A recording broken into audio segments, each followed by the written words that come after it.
नमस्ते विद्यार्थियों। आज हम घटक 3 आंखें मूंदो नानी यह घटक का अध्ययन करने वाले हैं। आंखें मूंदो नानी यानी कोई बच्चा या बच्ची अपने नानी को आंखें बंद करने के लिए कह रही है। ठीक है। नानी यानी माँ की माँ। चलो आगे। इस घटक के लेखक का नाम है डॉक्टर दिविक रमेश जी।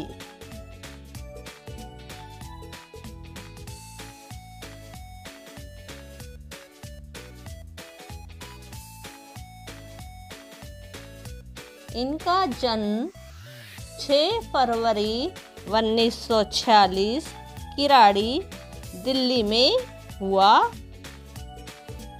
परिचय। अपने बच्चों के भाव विश्व से संबंधित अनेक पुस्तकें लिखी है। ठीक है। इन्होंने बच्चों से के जो भाव है, उनके मन के विचार, इससे संबंधित अनेक पुस्तकें लिखी। रचनाएं: बाल नाट्य, कविता संग्रह, काव्य नाट्य, बाल साहित्य एवं अनुदित रचनाएं। प्रस्तुत कहानी में बताया गया है कि छोटे छोटे बच्चे भी प्रतिभावान होते हैं। कल्पना के पंख लगाकर वे भी ऊंची उड़ान भर सकते हैं। यानी प्रस्तुत पाठ में कवि ने छोटे बच्चों के गुणों, ठीक है, उनकी प्रतिभा का वर्णन किया है और इस कल्पना पर वे कल्पना के पंख लगाकर वे भी ऊंची उड़ान भर सकते हैं। इस पाठ में उन्होंने प्रस्तुत किया है। चलो अभी सब बच्चे कहानी, इस प्यारी सी कहानी सुनने के लिए तैयार हो जाएंगे।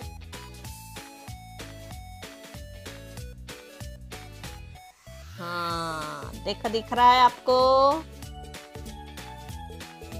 यहाँ पर एक छोटी सी बच्ची बैठी है।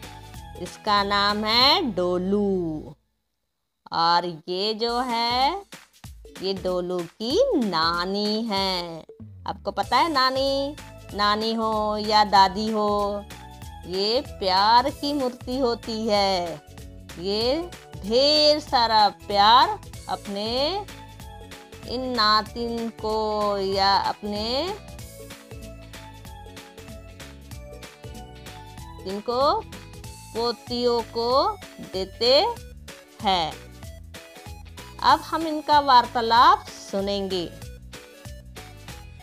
डोलू ने हंसकर कहा, नानी, आप चाहे तो मैं पहाड़ ला सकती हूँ। उसकी बातें सुनकर नानी चौंकी। सोचने लगी, अरे यह लड़की है कि तूफान। पता नहीं इसके दिमाग में क्या चल रहा है। फिर बोली, लेकिन कैसे? क्या तुम्हारी कोई परी दोस्त है जो मदद करेंगी? हाँ नानी, है ना परी, मेरी परी दोस्त, एक नहीं कई। अच्छा। नानी ने आश्चर्य से आंखें फैलाई। पर तुझ पर विश्वास कौन करेगा? कंप्यूटर के इस जमाने में किस तरह की बातें कर रही हो? नानी, आप तो मेरी बात मानती ही नहीं। मुझे परियां अच्छी लगती है, वे मेरी दोस्त है। अच्छा, क्या तुम्हारी परी पहाड़ उठा सकती है? नानी ने बात टालने की नीयत से पूछा। हाँ हाँ,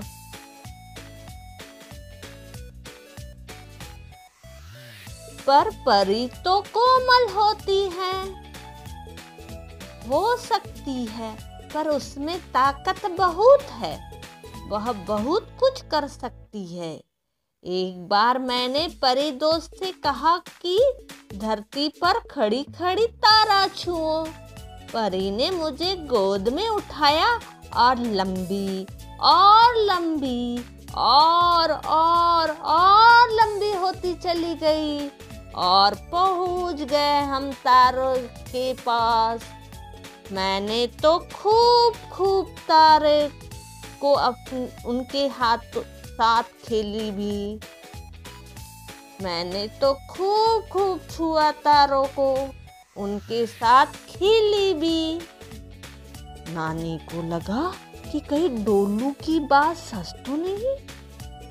पूछा, और क्या क्या था तारे पर? डोलू को इस बार नानी की बात अच्छी लगी। उसने उत्साह से जवाब दिया, तारे पर बड़े ही लंबे लंबे बच्चे थे। तारे पर बड़े ही लंबे लंबे बच्चे थे, बांस जैसे। नीचे खड़े खड़े ही पहली मंजिल की छत से सामान उतार सकते थे। इससे भी मजेदार बात यह है कि उनके माता पिता कद में बौने थे।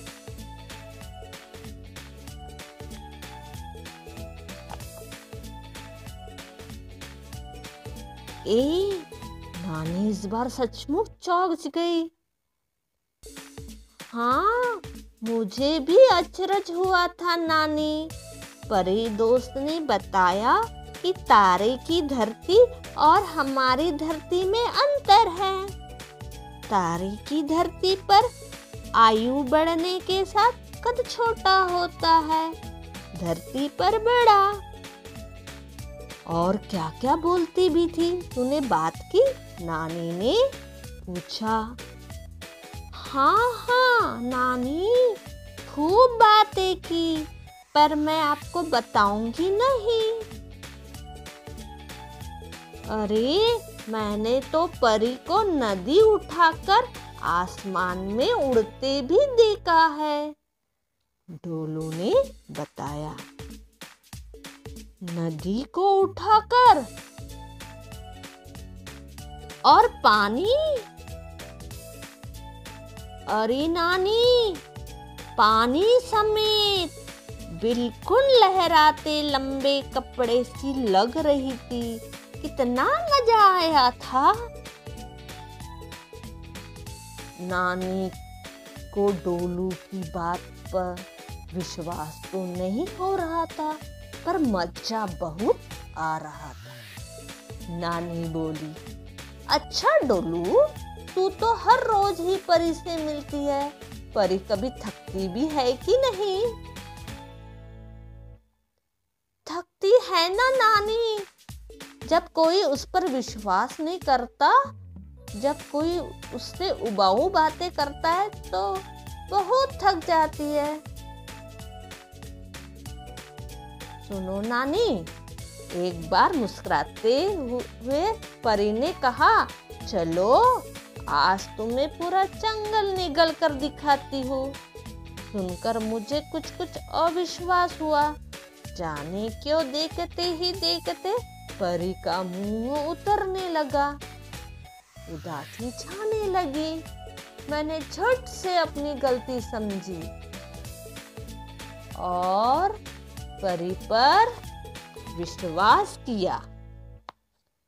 परी के मुंह पर खुशी लौट आई। वह मुझे जंगल के पास ले गई। परी ने देखते ही देखते पूरा जंगल निगल लिया। मैं तो अचरज से भरी थी। मैंने पूछा,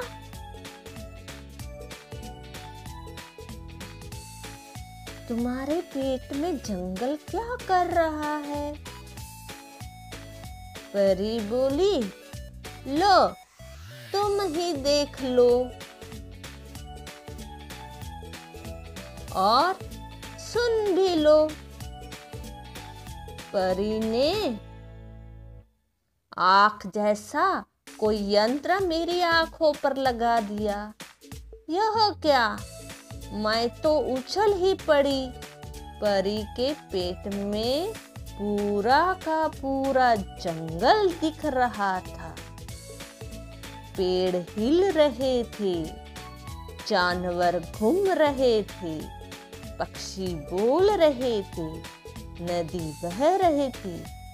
मैंने पूछा, परी, यह जंगल अब क्या तुम्हारे पेट में ही रहेगा? परी बोली, नहीं नहीं, मैंने तो बस तुम्हें चकित करने के लिए जंगल निकला था। जंगल तो मेरा दोस्त है, बल्कि सभी का दोस्त है। क्या नहीं देता जंगल आदमी को। अगर जंगल खत्म हो जाए तो सभी का जीना ही दुर्भर हो जाए।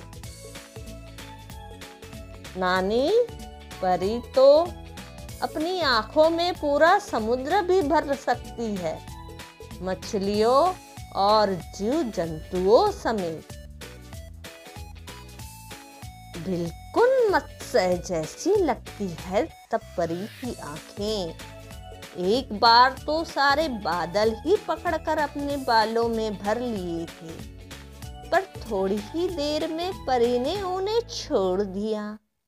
अगर उन्हें पकड़े रहती तो बारिश कैसे होती? बारिश न होती तो पूरी धरती को कितना दुख पहुंचता। परी कहती है कि हमेशा हमें पूरी धरती के हित के लिए प्रयत्न करना चाहिए। नानी, कहीं आप झूठ तो नहीं समझ रही है? नानी जरा संभली।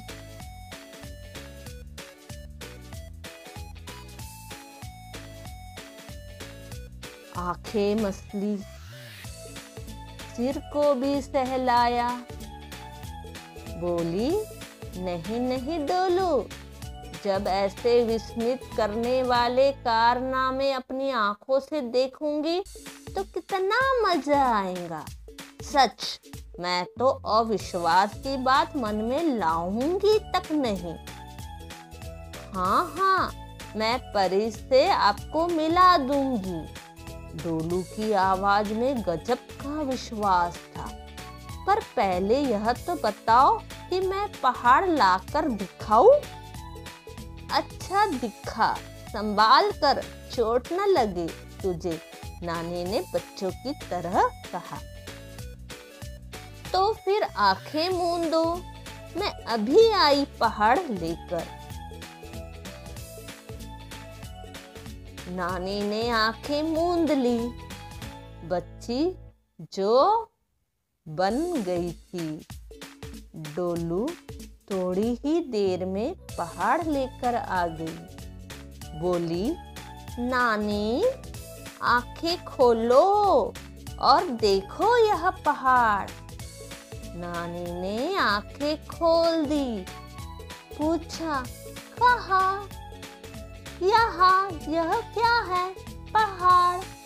अब क्या था, दोनों खूब हंसी। नानी ने डोलू को खींचकर उसका माथा चूम लिया। प्यार से बोली, तुम सचमुच बहुत नटखट हो डोलू। नानी ने अब डोलू से मुस्कुराते हुए पूछा, भाई डोलू, अपनी परी दोस्त से भला कब मिलवाऊंगी? कहो तो अभी। ठीक है, मिलाओ। तो करो आंखें बंद। नानी ने आंखें मूंद ली। नानी ने आंखें। थोड़ी ही देर में डोलू ने कहा, नानी, आंखें खोलो। नानी ने आंखें खोल दी। पूछा, कहाँ है परी? यह कौन है? परी, नानी ने कहा, क्योंकि डोलू परी जैसे पंख लगाकर सामने खड़ी थी। दोनों फिर खूब हंसी। उसने अपने ही फ्रॉक पर कागज लगा रखा था जिस पर था परी।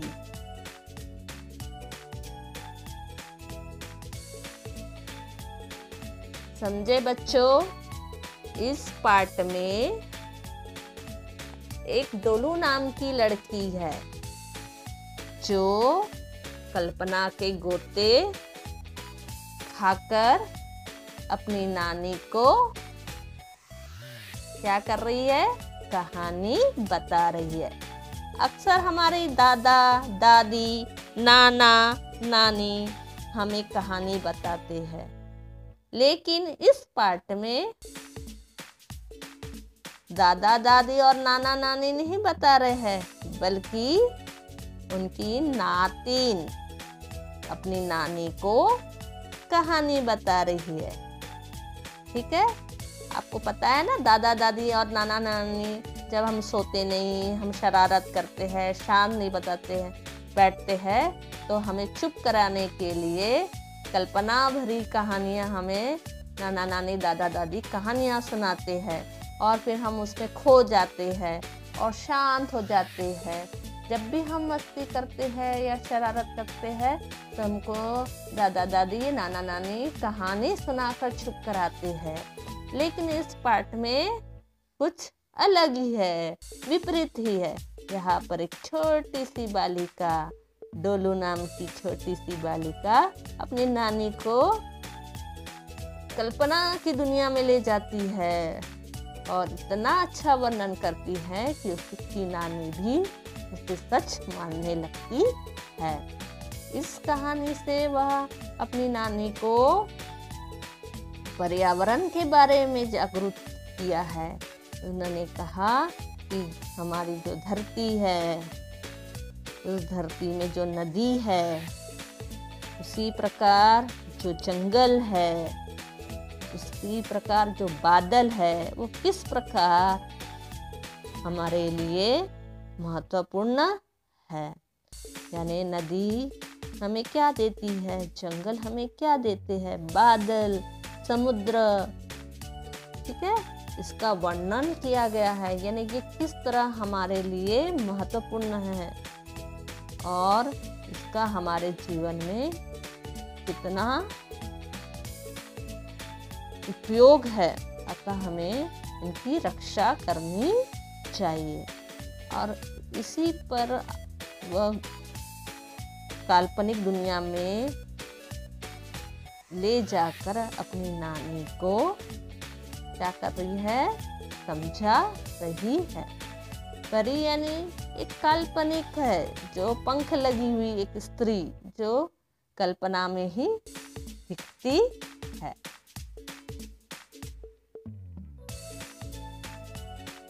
अब हम पाठ का परिचय देखेंगे। अक्सर दादी नानी बच्चों को परियों की रोचक कहानियां सुनाकर उन्हें अपने साथ कल्पना लोक में पहुंचाकर उनका मनोरंजन करती है। इस कहानी में एक नन्ही बच्ची एक परी के नाम पर अपनी नानी को कल्पना लोक में गोते लगवाती है और उस परी का दर्शन भी करवाती है। सभी विद्यार्थी इस पाठ का वाचन करेंगे और का नाटिका रूप में भी प्रस्तुतिकरण कर सकते हैं।